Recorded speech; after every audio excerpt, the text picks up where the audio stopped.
ko nang maranasan ang pakiramdam ng isang dalagita na wala pang alam.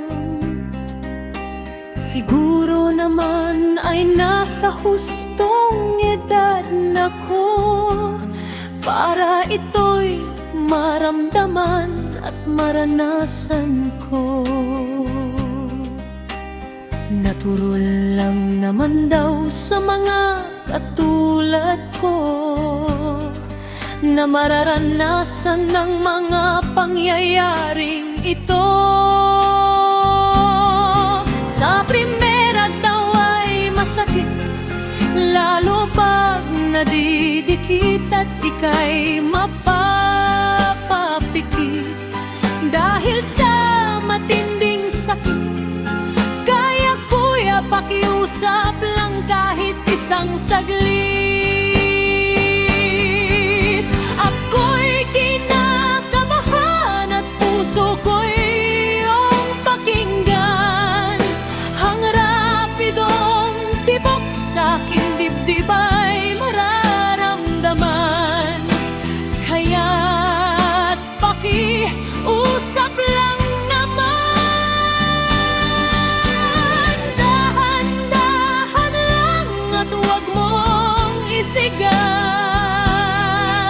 Lagyan mo ng langis ang iyong palad at ihimas mo sa aking balat para madulas ang pagpasok ay suwabe. Sabay tatagas ang dugo pag nagkamali ka ng diskarte.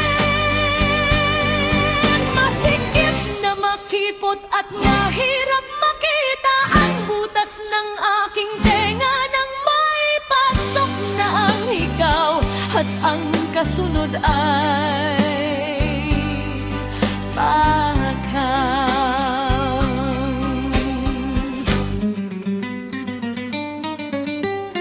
Nang naipasok na ni kuya ay ginhawa ang naramdaman.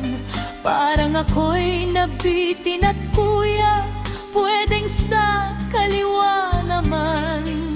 Si kuya ay napangiti at parang may ibig sabihin.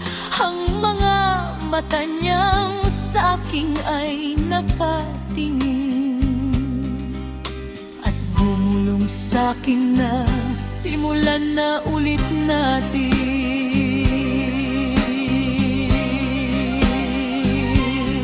Sa segunda ay di na gaanong masakit, lalo pag nadidikit ko ang aking dibdib sa katawan niyang nakakaakit. Kaya kuya pakiusap lang kahit isang saglit. Ako'y kinakabahan at puso ko'y iyong pakinggan. Ang rapidong tibok sa aking dibdib ay maramdaman na ikaw ata ang nilalaman. Kaya giliw pakiusap ko lang naman.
at ang kasunod ay